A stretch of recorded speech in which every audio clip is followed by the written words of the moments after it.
Bismillahirrahmanirrahim. Alhamdulillah rabbil alamin. Wassalatu wassalamu ala asyrafil anbiya'i wal mursalin sayyidina Muhammadin wa ala alihi wa sahbihi ajma'in. Alhamdulillah, para jemaah dirahmati Allah Subhanahu wa taala. Sambung kepada pengajian dalam kitab Umdatus Salik karangan Al-Imam Ibn Naqib bin Al-Masri, dan kita masih berada dalam bab salat Jumaat. Dan semalam kita membicarakan berkenaan dengan kalau sekiranya seseorang itu dia berada di sebuah kampung ataupun daerah dan tidak cukup ini kepada 40 orang, maka tidak diwajibkan mereka melakukan solat Jumaat, maka diwajibkan mereka melakukan solat Zuhur. Melainkan kalau sekiranya mereka dapat mendengar azan daripada tempat yang lain, kalau sekiranya mereka di pinggir ini kota tersebut, maka diwajibkan mereka kesemuanya melakukan solat Jumaat.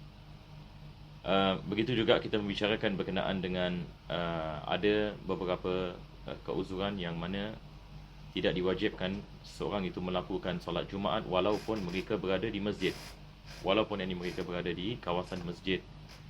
Misalnya adalah musafir, seperti mana kita mengatakan kalau sekiranya dia musafir dan dia berada di masjid, maka dia ada pilihan sama ada nak melakukan solat ataupun tidak. Berbeza dengan orang yang sakit. Orang yang sakit kalau sekiranya dia berada di masjid waktu azan, maka diwajibkan dia melakukan solat Jumaat. Walaupun kita mengatakan kesakitan merupakan keuzuran untuk dia tidak menghadiri, tapi kalau sekiranya dia sudah berada di masjid, maka diwajibkan. Tapi kalau sekiranya dia berada di luar, di rumah dan sebagainya, maka tidak diwajibkan dia melakukan solat Jumaat, disebabkan dia ada keuzuran, keuzuran ini kesakitan. Jadi ini adalah daripada apa yang kita membicarakan pada pengajian kita ini yang lepas. Sekarang kita kembali ini kepada kitab. Maka kita telah sampai kepada apa yang penulis ini mengatakan di sini, waman la talzamuhu mukhayyarun bainaha wa baina dhuhri. Barang siapa yang tidak diwajibkan ke atasnya salat Jumaat, maka dia ada pilihan sama ada nak melakukannya ataupun melakukan solat Zuhur. Ini adalah seperti misal kita mengatakan musafir ini misalan, dan begitu juga dengan wanita, tidak diwajibkan ke atas mereka yang ini untuk yang ini melakukan untuk melakukan ini solat Jumaat, akan tetapi sah kalau sekiranya dia melakukannya dan dia tidak dikira daripadanya.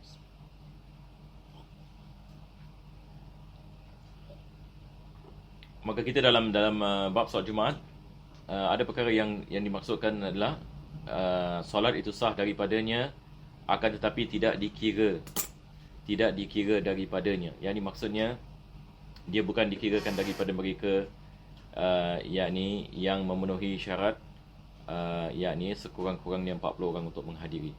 Jadi wanita ini kalau dia menghadiri, maka solat ini yang sah. Sama juga dengan budak kecil ini misalan yang belum baligh, kalau dia menghadiri yang ini salat, maka salat Jumaat ini sah, kan, tetapi dia tidak dikira daripada yang 40 ini orang seperti mana kita mengatakan. Selepas itu ini penulis ini mengatakan wa yukhfuna al-jama'ata fi dhuhri in khafiya 'udhuhum. Maka bagi mereka yang tidak diwajibkan salat Jumaat dan tidak diketahui keuzuran mereka, maka apa yang harus ini mereka melakukan adalah mereka menyembunyikan solat Zuhur mereka dengan jamaah. Jadi untuk kita nak faham ini perkara ini, mungkin saya memberikan misal ya. Cuba bayangkan kita satu jamaah musafir misalan. Kita pergi di sebuah kawasan, kebetulan hari Jumaat, dan kita telah membuat ini pilihan untuk tidak melakukan solat Jumaat dengan sebab-sebab yang tertentu misalan. Dibolehkan disebabkan kita musafir, tidak ada masalah. Jadi kita nak melakukan solat Zuhur. Taib, adakah dibolehkan kita melakukan solat Zuhur misalnya ini di berdekatan dengan masjid itu, di mana orang yang nak pergi masjid solat Jumaat ni semua ini melihat kita, ataupun orang yang baru yang ni kita mengatakan baru yang ni nak takbir yang solat Jumaat misalnya, dia melihat ini kita ada jemaah ini sedang melakukan solat. Apa yang akan berlaku? Maka ia boleh menimbulkan fitnah. Jemaah ini mungkin akan menanyakan satu dengan yang lain, ini kenapa ini jemaah ini kita nak solat Jumaat, dia pula ini buat jemaah ini yang lagi satu. Dan keuzuran mereka ada keuzuran yang tersembunyi, orang tak tahu kita musafir misalnya. Maka ini adalah perkara yang tidak dibolehkan kita melakukannya. Jadi kalau sekiranya kita nak melakukan ini solat, kita nak melakukan solat Zuhur, kebetulan ini di tempat itu, maka kita melakukannya dalam keadaan senyap-senyap ini, bukan yakni kita menzahirkan solat zuhur kita, supaya kita tidak menimbulkan ini masalah dengan yakni jamaah yang melakukan salat Jumaat. Maka ini adalah daripada hikmah. Ini adalah daripada hikmah. Dan ini hanya satu misal yang saya memberikan. Tapi kalau sekiranya misalan kalau betul-betul ia berlaku, misalan kita kebetulan musafir dan kita berada pada hari Jumaat dan kita berada di kawasan orang melakukan salat Jumaat, maka lebih afdal kita salat Jumaat ini bersama mereka. Lebih afdal kita melakukan salat Jumaat bersama mereka. Maka saya hanya memberikan misal ini, apa yang dimasukkan oleh penulis ini di sini. Dia mengatakan kalau sekiranya keuzuran itu tidak diketahui, maka kita menyembunyikan ini salat jamaah, supaya kita tidak menimbulkan fitnah. Nanti orang akan mengatakan kepada kita ini tak salat Jumaat, tapi dia melakukan ini salat Zuhur ini dan sebagainya, dan orang yang tak faham ini mungkin akan mengkritik ini dan sebagainya. Begitu juga dengan orang yang sakit ini, misalnya kalau kita satu jamaah ini semua sakit dan mereka tidak diwajibkan mereka melakukan salat Jumaat, maka mereka kalau melakukan salat jamaah juga ini mereka harus prihatin supaya tidak ada tomahan ini ke atas mereka. Jangan pula orang ingat ini mereka ini satu jamaah yang tidak melakukan salat Jumaat, ini hanya melakukan salat ini di kawasan rumah-rumah mereka ini misalan. Kalau sekiranya keuzuran mereka tidak ketahui. Tapi kalau sekiranya keuzuran mereka diketahui, misalan satu orang tua misalan umur 80 lebih tahun, tak boleh berjalan, tak boleh gini, ke dalam keadaan yang sakit tenat dan sebagainya, ini semua orang tahu ini salat Jumaat tidak diwajibkan ke atasnya. Maka kalau sekiranya ada jamaah seperti ini melakukan salat ini Zuhur, maka tidak ada masalah. Tidak ada masalah. Apa sebab? Apa bezanya sekarang? Apa yang saya nak terangkan adalah bezanya. Bezanya adalah ada sebagian orang ini solat Jumaat tidak diwajibkan ke atasnya, akan tetapi keuzurannya tidak diketahui oleh semua. Manakala ada orang ini yang tidak diwajibkan dia melakukan solat Jumaat, akan tetapi keuzurannya diketahui oleh semua orang. Jadi bagi mereka keuzuran yang tersembunyi, maka mereka melakukan solat jamaah dengan sembunyi. Bagi mereka yang keuzurannya diketahui, maka tidak ada masalah. Dia boleh melakukan ini dengan ini terbuka. Jadi penulis ini mengatakan in khafiya udhruhum, kalau sekiranya keuzuran mereka itu khafiya, ini maksudnya tersembunyi. Wa yundabu liman yarju zawala udhrihi kamaridin wa 'abdin ta'khiru dhuhri ila al-ya'si minal jumu'ah. Penulis ini mengatakan disunatkan bagi mereka yang ada harapan yakni keuzurannya akan hilang. Yani dia sekarang dia ada keuzuran, dia tidak dapat melakukan salat, dia sedang sakit misalnya, dia tidak dapat melakukan salat Jumaat, tetapi ada kemungkinan sakit ini boleh baik ni, penyakitnya boleh baik. Maka dalam keadaan seperti ini jangan dia melakukan salat Zuhur dahulu. Yani dia tunggu, mungkin penyakitnya baik betul-betul, orang belum lagi melakukan salat Jumaat ini misalnya, maka dia ada masa untuk pergi ke masjid untuk melakukan salat Jumaat. Jadi di sini penulis ini mengatakan sampai bila dia nak kena tunggu, maka dia kena tunggu sehingga dah tidak ada possibility untuk dia melakukan salat Jumaat. Yani misalan kalau salat Jumaat misalan mula salat 1.15 ini misalan, dan biasanya 1.20 dah habis. Apabila masuk 1.20 yang dia yakin ini dah tak ada chance lagi untuk kita nak melakukan salat Jumaat, maka dalam keadaan seperti ini dia melakukan salat Zuhur, sebab ada possibility keuzuran ni boleh hilang, dia boleh pergi kepada solat. Kalau keuzurannya hilang pada pukul 1.05 ini misalan, maka rumah dia dekat dengan masjid, maka dia boleh terus pergi ke masjid dan dia melakukan solat Jumaat. Maka dia memberikan misal kamaridin wa 'abdin, seperti orang yang sakit seperti mana saya mengatakan, dan selepas itu dia mengatakan dan juga hamba. Yang dimasukkan di sini adalah hamba yang mengharapkan tuannya membebaskannya. Yani misalan tuannya mengatakan aku akan bebaskan kau. Jadi dia harapkan misalan bila-bila masa tuannya boleh membebaskannya. Kebetulan hari Jumaat ini misalan, maka dia melakukan salat Jumaat. Dia melakukan salat Jumaat, dia hanya melakukan salat Zuhur misalan. Kalau dia betul-betul tidak dapat melakukan salat Jumaat, maka dia tunggu sehingga dah habis sehingga dia tidak ada masa untuk dia melakukan salat Jumaat misalan, maka baru dibolehkan dia melakukan salat Zuhur. Sebab dalam keadaan seperti ini ada kemungkinan yang dia mampu melakukan salat Jumaat pada waktunya, disebabkan keuzuran yang boleh hilang pada bila-bila masa. Ta'khiru dhuhri ila al-ya'si minal jumu'ah, melambatkan salat Jumaat sehingga keadaan yang mana sudah tidak ada harapan lagi untuk melakukan salat Jumaat. Wa in lam yarju zawalahu kal mar'ati fayundabu ta'jiluhu. Tapi kalau sekiranya orang yang tidak diwajibkan solat Jumaat dan juga tidak diharapkan keuzuran itu akan hilang, ini seperti wanita misalnya. Seperti ini seorang yang ini wanita, asalnya tidak diwajibkan ini ke atasnya. Asalnya ini tidak diwajibkan ke atasnya. Maka dia ada pilihan ini, sama ada nak melakukan solat Zuhur ataupun nak melakukan solat Jumaat. Adakah kita mengatakan diwajibkan bagi wanita juga yang ini untuk tunggu sampai yang ini tidak ada harapan lagi baginya untuk dia melakukan solat Jumaat? Misalnya kalau dia mahu melakukan solat Jumaat baru dia boleh melakukan solat Zuhur, maka ini tidak. Maka disunatkan baginya untuk dia melakukan solat Zuhur pada awal waktu. Jadi kalau Zuhur azan ini misalnya 1.10, selepas azan yang ini dia boleh melakukan solat. Dia boleh melakukan solat Zuhur walaupun ini khutbah ini baru bermula yang ini di khutbah baru bermula yang ini di masjid. Maka di sini kita membezakan di antara seorang yang tidak diwajibkan solat Jumaat disebabkan keuzuran dan ada harapan keuzuran itu akan hilang, maka tidak dibolehkan baginya melakukan solat Zuhur pada awal waktu. Kalau sekiranya ada kemungkinan dia dapat melakukan solat ini Jumaat disebabkan ada kemungkinan keuzuran dia dapat hilang. Melainkan kalau sekiranya memang ini dia keuzurannya yang ini tidak yang ini akan yang ini hilang, yang ini seperti keadaan yang ini wanita. Yang ini keadaan wanita, sebab wanita ini asalnya tidak diwajibkan yang ini ke atas dia melakukan solat yang ini Jumaat. Maka keadaannya ini tidak akan bertukar. Dia akan tetap ini begitu saja. Berbeza dengan orang yang sakit. Orang yang sakit ada keuzuran. Kalau dia kembali ini sihat, maka diwajibkan dia melakukan solat Jumaat. Wa man lazimatul jumu'atu lam yasihha dhuhruhu qabla fawatil jumu'ah. Dan barang siapa yang diwajibkan melakukan solat Jumaat, tidak sah dia melakukan solat Zuhur sebelum habis ini solat Jumaat. Yang ini sekarang ini pula keadaan yang berbeza sedikit ya. Sekarang ini kita mengatakan ada orang ini diwajibkan dia melakukan solat ini Jumaat. Akan tetapi yang ini dia tidak yang ini melakukannya. Dia tidak yang ini melakukan ini solat ini Jumaat. Adakah dibolehkan dia melakukan solat Zuhur pada awal waktu? Tidak dibolehkan. Sebab sekarang kita mengatakan apa yang wajib ke atasnya solat Jumaat, bukan solat Zuhur.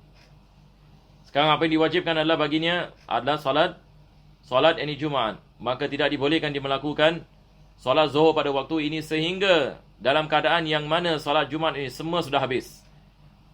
Solat Jumaat ini sudah habis, maka sekarang ini diwajibkan ke atas yang ini melakukan ini solat, diwajibkan ke atas yang melakukan solat Zuhur, dan dia berdosa kalau sekiranya tidak ada keuzuran, misalnya meninggalkan ini solat ini Jumaat, maka diwajibkan dia melakukan ini solat, diwajibkan dia melakukan solat Zuhur, dan solat Zuhurnya adalah yang ini selepas habis ini solat ini Jumaat. Wa yahrumu alaihi safar, diharamkan ke atasnya yang ini safar, yang ini keluar negeri daripada terbitnya fajar. Ini maksudnya selepas ini fajar diharamkan seseorang itu untuk keluar daripada negerinya pada hari Jumaat. Untuk seorang yang keluar daripada negerinya daripada hari pada hari ini Jumaat, maka diharamkan ini ke atas, ke atasnya. Melainkan penulis ini mengatakan illa an yakuna fi tariqihi mawdi'u Jumaat, melainkan dia yakin ini dalam perjalanan dia boleh melakukan salat Jumaat. Jadi sebagai misal kita nak pergi Malaysia misalnya pada hari Jumaat, maka kalau kita yakin misalnya di Malaysia banyak masjid, misalnya kita boleh melakukan solat Jumaat di Melaka, kita boleh melakukan solat Jumaat di Johor misalnya, ini tidak ada masalah, kita boleh keluar lepas subuh yang ini pada hari Jumaat. Tetapi kalau sekiranya kita yakin yang kita tidak dapat ini melakukan ini solat Jumaat, maka diharamkan kita musafir pada pagi hari Jumaat ini selepas yang ini waktu fajar, melainkan kalau kita keluar negeri yang ini sebelum ini waktu fajar.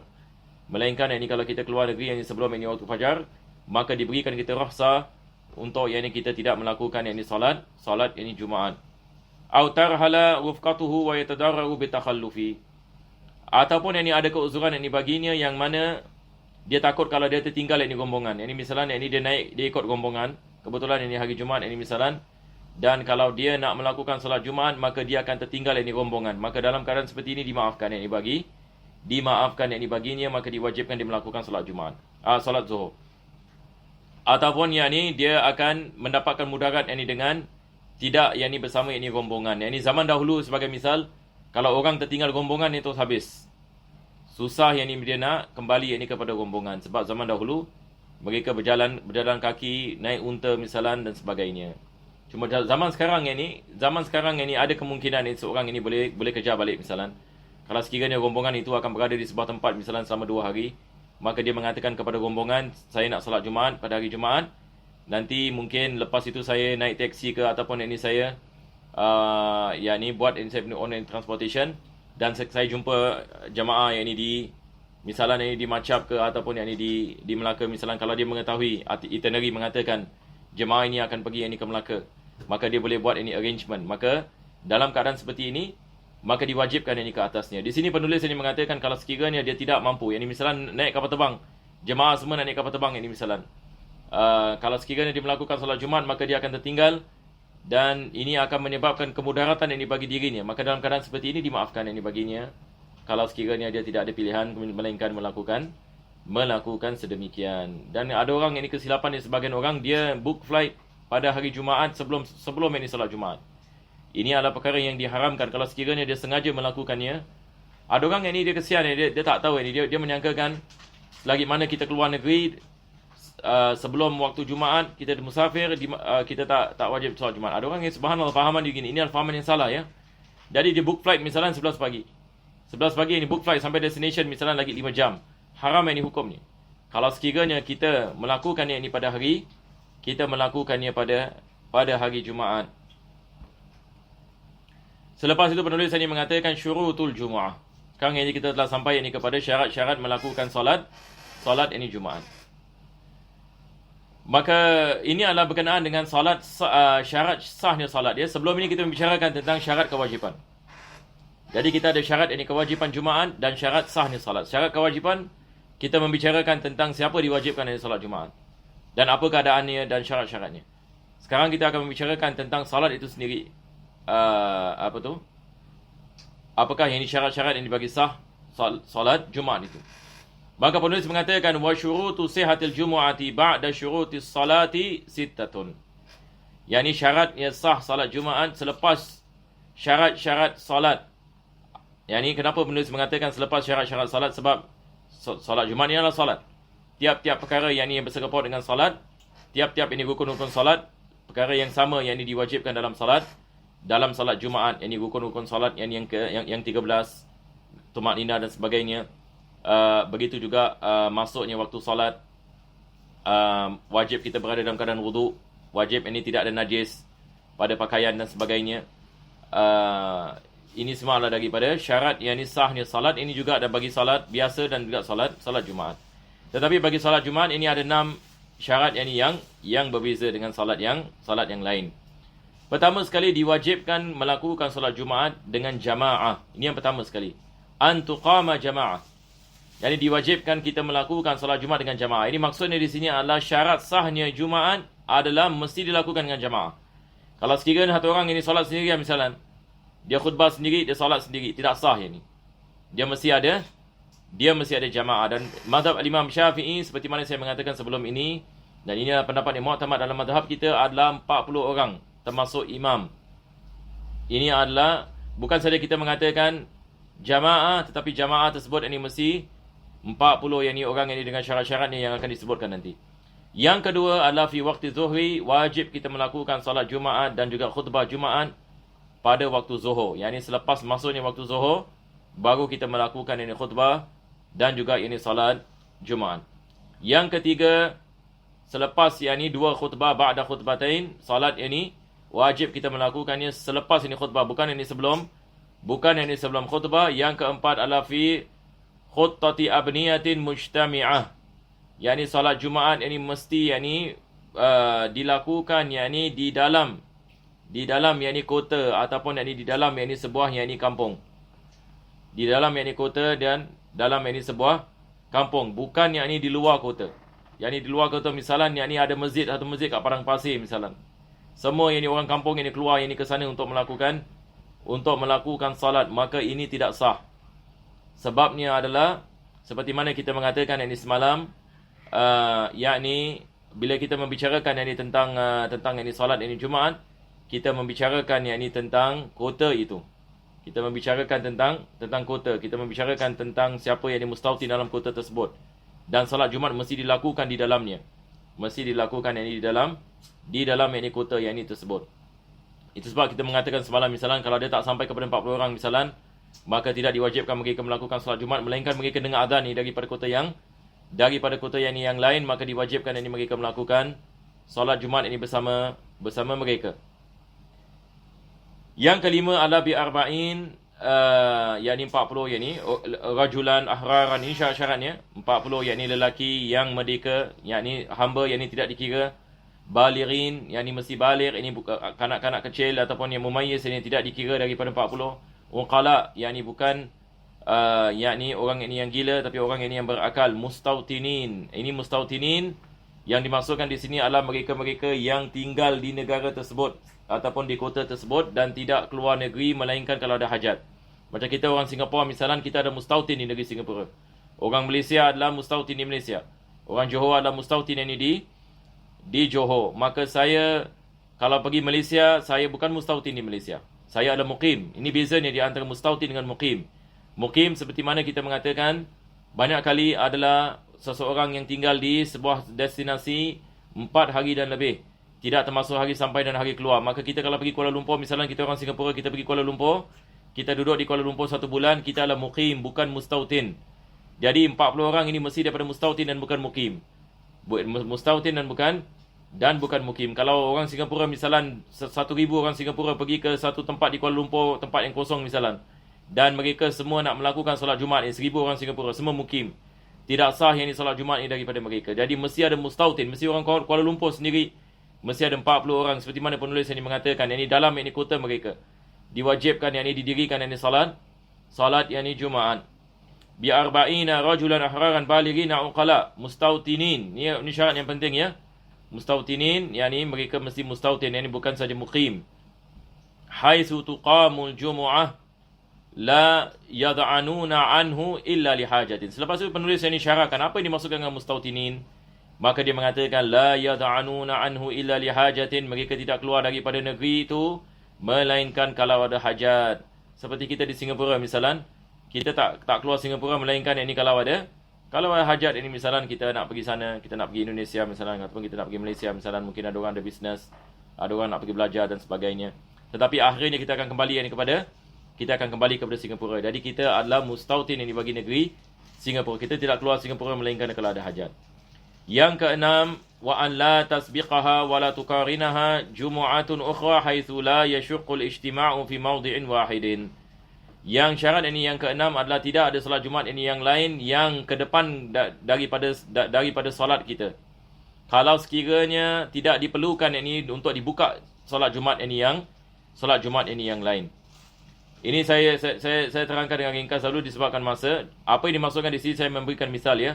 Kalau di sebuah kawasan misalnya Singapura memerlukan misalan yakni sejumlah yang di masjid untuk merangkumi jamaah-jamaah untuk melakukan salat Jumaat. Tetapi kita buat masjid-masjid ini yang banyak ini yang lain misalan.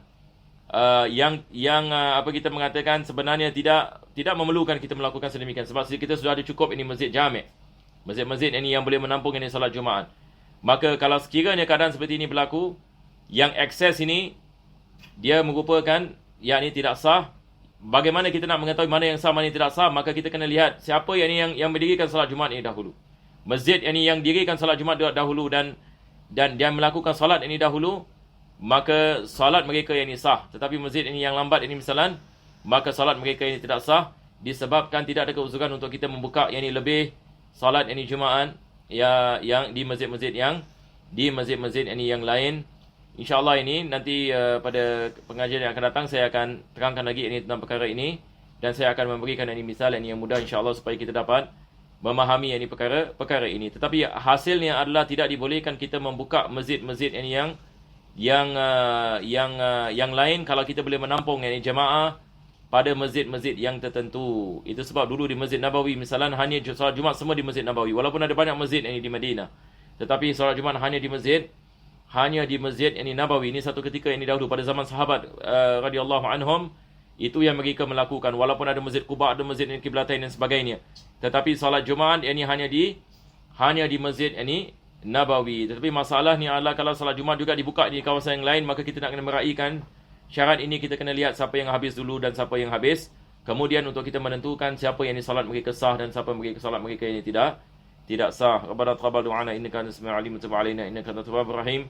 Wa akhtim bi salihati a'malana wa ajrina Allah ya karim bi fadli subhana rabbika bil 'izzati 'amma yasifun. Salamun 'alal mursalin. Alhamdulillahirabbil alamin.